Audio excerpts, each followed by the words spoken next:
हिंगनघाट के civil court से state bank Gokuldham से गणेश मंदिर तक जाने वाले रास्ते के मध्य भागी बने मल निस्सारण चैम्बर का ढक्कन फूट गया है, जिससे बड़ा हादसा हो सकता है। यह स्थिति अमृत योजना में हुए भ्रष्टाचार को उजागर करती है। इस रास्ते पर सिविल कोर्ट और स्टेट बैंक जैसे बड़े संस्थान हैं और यहाँ पर यातायात भी अधिक है। ऐसे में चैम्बर का ढक्कन बुरी तरह फूटना जानलेवा साबित हो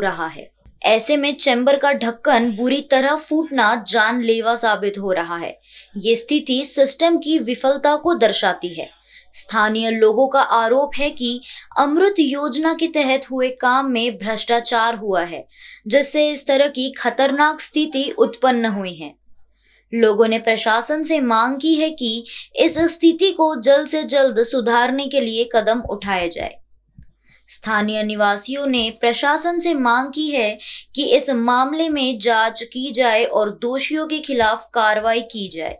साथ ही सड़क की मरम्मत और चेंबर के ढक्कन को ठीक करने के लिए जल्द से जल्द कदम उठाए जाए। आपण हिंगणघाट शहराच्या स्टेट बँक ते सिव्हिल कोर्ट असा रोड आणि गोकुलधाम ते सरापा लाईन अशा रोडवर आलो। या रोडवर तुम्ही पाहू शकता दृश्यांमध्ये जीव घेणं चेंबर फुटलेला आहे, पण प्रशासन कुठलंही लक्ष देत नाही। या ठिकाणी मोठा अपघात किंवा मोठी दुर्घटना असा प्रकार येऊ शकते। काही जे आहे नागरिक आहे, आपण त्यांच्याशी बातचीत करू। मला सांगा दादा, तुम्ही हे चेंबर पाहत आहे, किती मोठं चेंबर आहे ना कशा प्रकारे तुटलं आहे, काय बोला? भरपूर मोठं चेंबर आहे आणि जवळजवळ हे अर्धा फूट फुटून आहे आणि आत्ताच मी जात असताना इथे पडता वाचलो। त्याच्यामुळे मी प्रशासनाला विनंती करतो की हे चेंबर लवकरात लवकर दुरुस्त करून रहदारी सुरू करून द्यावी। तुम्हाला असं वाटते का या चेंबर रहदारीचा रोड आहे, सिव्हिल कोर्ट आहे, स्टेट बँक आहे, ते इकडून येणारा मोठा जो रहदारीचा प्रवास इथून चालूच राहतो, या ठिकाणी मोठी दुर्घटना होऊ शकते असं वाटत नाही? 100% मोठी दुर्घटना होऊ शकते। पहा, गणपती मंदिर ते गोकुलधाम आणि इकडून कोर्ट ते स्टेट बँक हा रहदारीचा रोड आहे। स्टेट बँक सकाळी 11 वाजता खुलते, इथे लोकांची भरपूर गर्दी असते। मी परत एकदा इथल्या प्रशासकीय आणि प्रशासनाला विनंती करतो की त्यांनी हे चेंबर स्वतः येऊन पाहून लवकरात लवकर दुरुस्त करून द्यावे, अन्यथा इथे मोठा अपघात होण्याची शक्यता आहे। एकूणच आपण हिंगणघाट शहरातल्या स्टेट बँक या चौकात आलो होतो आणि या ठिकाणी तुम्ही पाहू शकता मोठं चेंबर आहे। चेंबरची जे आपण म्हणू गहिराई म्हणू तेही मोठी आहे। हे जर झाकण तुटलं किंवा इथं मोठा अपघात होऊ शकते। आपण अनेक दुसरे नागरिकसुद्धा आहे, त्यांच्याशी आपण संवाद साधू, त्यांचं काय म्हणणं आहे। पण हिंगणघाट शहराच्या स्टेट बँक ते सिव्हिल कोर्ट, गोकुलधाम ते गणेश मंदिराच्या मध्यभागी असलेल्या चेंबरची अवस्था पाहता आहोत। दुरवस्था झाली आहे। चेंबर मोठा अपघातासाठी आमंत्रण देत आहे। जे जाणारे नागरिक आहे त्यांच्याशी आपण संवाद साधूया, त्यांचं काय म्हणणं आहे। मला दादा सांगा, तुम्ही इथून जात होते, अपघाताची शक्यता आहे, चेंबर फुटला आहे, काय बोलणार? इतका फुटला, याच्यात चक्का जाऊ शकते, कोणी पण पडन, लागन, हातपाय तुटायचे चान्सेस आहे याच्यात। हे कसं आहे? हे निकृष्ट दर्जाचं काम झालं असं म्हणणं आहे? बिलकुल झालं। काय प्रशासनाकडून काय मागणी आहे चेंबरच्या संदर्भात? सुधरवायला पाहिजे। इतके गड्डे आहे, हे आहे, रोड बघा, झालं पाहिजे सगळं काम। या चेंबरची आपण जे लांबी पहा किंवा ते गहिराई पहा, खूप मोठी जे गहिराई आहे। यावेळेस रहदारीचा रोड आहे, यावेळेस अशी मोठी दुर्घटना यामध्ये होऊ शकते, कोणाचा जीव जाऊ शकते इथं। एकूणच आपण स्टेट बँक ते सिव्हिल कोर्ट आणि गणेश मंदिर ते गोकुलधाम या रोडवर आलो आहोत। रहिवासी जे आहे या चेंबरवरून जातात। मोठी जे दुर्घटना, हे चेंबर दुर्घटनेला आमंत्रण देत आहे, पण प्रशासन आहे अजूनही लक्ष देत नाही आहे। मोठ्या दुर्घटनेनंतरच जे आहे काय लक्ष देणार का, असं नागरिकांचं म्हणणं आहे।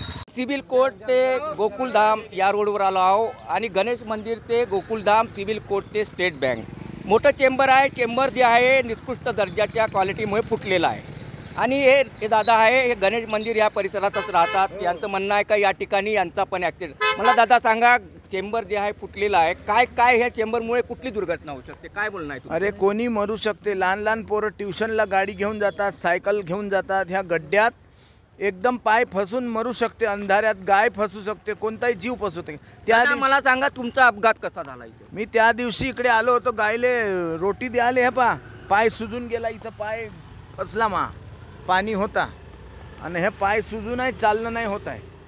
मोठा अपघात, मोठी दुर्घटना होण्याची शक्यता शकते। म्हातारे लोक फिरायला जाते सकाळी, कोणालाही धक्का लागू शकते. हे एकदम खराब दर्जाचं काम करून ठेवलं आहे. बंद्या गल्लीचे रोड, हे गड्डा पहा, इथं कोणी मरते, हे कचरा फेकते इथं लोक येऊन, काही लक्ष नाही स्वच्छतेवर, कचऱ्यावर काही लक्ष नाही. तुमचं म्हणणं आहे का हे निकृष्ट दर्जाचं काम आहे? करोडो रुपये ह्या योजनेवर खर्च झाले आपल्या हिंगणघाट शहरात, काय बोलणार? आता खाल्ले, आता का म्हणणार आहे या पैशाचं, का म्हणणार आहे? एवढं गंदगी, आमचे पोरं इथं खेळायला येते, हे असे याच्यात का करणार आहे? रात्री कोणी गेलं तर पहा ना तुम्ही, सकाळी आमच्या घरचे म्हातारे फिरायला जाते, हे गड्डा किती मोठा आहे. हे आता आमची गाडी न मी पडलो तर मा पाय पाहून घ्या, सुजन किती आहे पहा. माझ्या घरी एकटं मी हे दादा जे आहे पडले होते, घरचे एकटे कमवते आहे असं यांचं म्हणणं आहे. आणि या चेंबर जे आहे, या चेंबरची आपण जे पाहू शकता, दुर्दशा किंवा निकृष्ट बांधकाम किंवा निकृष्ट चेंबर असं म्हणू शकतो. याच योजनेसाठी हिंगणघाट शहरात करोडो रुपये जे खर्च करण्यात आलं. हे जे चेंबर आहे मुख्य रस्त्यावरचं आहे, पण गल्लीबोळ्यातले जे चेंबर आहेत अनेक ठिकाणी चेंबरसुद्धा नाही, अशी अवस्था या योजनेत झालेली आहे. आपण आलो आहो हिंगणघाट शहरातल्या सिव्हिल कोर्ट ते स्टेट बँक, गणेश मंदिर ते गोकुलधाम या मध्यभागी असलेल्या चेंबरची अवस्था आपण दृश्यांमध्ये पाहू शकता. चेंबर जे आहे निकृष्ट दर्जाचा आहे असं नागरिकाचं म्हणणं आहे आणि इथे अपघातही होत आहे, मोठ्या अपघाताची शक्यता आहे. दादा काय बोलणार तुम्ही, काय म्हणणं आहे तुमचं? सर माझं हेच म्हणणं आहे की आता पावसाळ्याचे दिवस चालू आहे, जर समजा कोणी इथं चालता व्यक्ती गेला आणि त्याचा जर पाय फसला, काही झालं तर त्याचा जबाबदार कोण? किंवा पाणी भरल्यानंतर तर कुंबल्यानंतर तुम्हाला माहिती अंदाज येत नाही, गाडी फसू शकते, पायी फसू शकते. मला सांगा, हे चेंबर जे आहे हे तुटलेलं आहे, कधी कुठल्याही वेळेस पडू शकते? बिलकुल कधी सर, कधी आता तुम्ही बघू शकता, हां बघू शकता तुम्ही, ऑलरेडी फुटलेला आहे, बाकी फुटायला वेळ लागणार नाही. इथून जर एक जड वाहन गेला तर तुम्हाला माहिती आहे कधी फुटू शकतो. अजून प्रशासनाकडून काय मागणी आहे? मागणी हेच आहे की लवकर दुरुस्त करावे आणि ह्या रोडला अजून मोठी दुर्घटना होण्याच्या आधी, मोठी दुर्घटना होण्याच्या आधी त्यांचं काम आहे का? हा बघा, आता हे ट्रक आला, तुम्ही बघू शकता का, हा आता हेवी ट्रक आलेला आहे, हा जर इथून गेला तर याचा अजून म्हणजे फुटू शकतो ना. आता हा अजून खराब होऊ शकतो, अजून इथं म्हणजे गड्डा होऊ शकतो. विचार करायचा का समोर काय होणार नागरिकांचा, काय म्हणणं आहे? अंदाज येत नाही. पावसाळ्यामध्ये बिलकुल उत्कृष्ट दर्जा नाही, तर एकदम खराब दर्जाचा बनलेला आहे, ते काय होऊ शकतो, ते याला लवकर रिपेअर करण्याची गरज आहे. एकूणच आपण हिंगणघाट शहरातल्या स्टेट बँक ते सिव्हिल कोर्ट, गणेश मंदिर ते गोकुलधाम अशा रस्त्यावर आलो आहो. याच रस्त्यावर जे आहे चेंबरची दुरवस्था झाली आहे, निकृष्ट दर्जाचं काम झालं, त्याच्यामुळे जे आहे चेंबर तुटला आहे आणि मोठा अपघात या चेंबरमुळे होऊ शकता. अनेक छोटे वाहन जात असते, पण कामाच्या दर्जा खालवल्यामुळे अशा प्रकारचे चेंबर अनेक ठिकाणी हिंगणघाट शहरात फुटत आहे. हे करोडो रुपयाचा जी योजना होती हिंगणघाट शहरात आणल्या गेली होती. हिंगणघाट शहरातल्या सिव्हिल कोर्ट ते स्टेट बँक, गोकुलधाम ते गणेश मंदिर अशा मध्यभागी असलेल्या चेंबरच्याबद्दल आपण विचारू. आपल्याबरोबर आहे भावी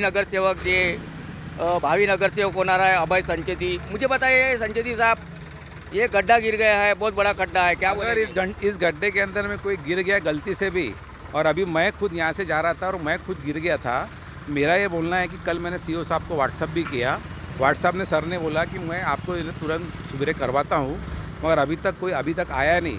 अगर कोई भी बच्चा इसमें गिर जाए, पड़ जाए, तो उसकी मृत्यु होने का भी संकेत दिखता है. आपका कहना है कि बड़ी दुर्घटना भी हो सकती है और जल्दी से जल्दी इसको आज के आज इसको निपटाना करना पड़ेगा, नहीं तो कुछ भी घटना घटी तो इसका जवाबदार कौन रहेगा? क्या बोलेंगे, सिस्टम का काम फेल हुआ या सिस्टम ने काम नहीं किया? सिस्टम का काम बराबर नहीं है, इसकी जो बेसिक जो क्वालिटी है वो चेक किए जाना चाहिए. ये मालूम नहीं कि किस तरीके से काम हो रहा है, और जो भी काम हो रहा है वो गलत हो रहा है. इसको सुधारना हमारा काम है. अगर हमने नहीं सुधारा तो आगे चल के दुर्घटना बढ़ेंगी, गांव के अंदर में माहौल ख़राब होगा. मुझे बताइए, ये जो एरिया है सिविल एरिया में आता, सिविल एरिया की ये परिस्थिति है, तो हमने जो देखे हैं अन्य जो झोपड़पट्टी है या छोटी गलियाँ, वहाँ पर तो चेंबर के भी खुले हैं. अभी सारा सर्वे हमको करना पड़ेगा, ऐसा लग रहा है गाँव के अंदर में, क्योंकि जिस तरीके से चेंबर फुट रहे, जगह जगह फुट रहे, इसकी क्या क्वालिटी है, और बड़े चेंबर भी फुट रहे, जो भी है सारी चीज़ें चेक किया जाए. सीओ साहब से एक विनती है की इसको जल्दी से जल्दी निपटारा किया जाए. एकूणच आपण नागरिकांच्या समस्या घेता. आपण बघू शकता चेंबर हे दुर्घटनाग्रस्त, कधीही कोणीही अपघातग्रस्त होऊ शकते आणि मोठं नुकसान ते या चेंबरच्या माध्यमातून नागरिकाचं होऊ शकते. निकृष्ट दर्जाचं काम या सिस्टममध्ये झालेलं आहे असंच काही म्हणावं लागेल. NBCN न्यूज के लिए हिंगणघाट से रवि एनोरकर की रिपोर्ट.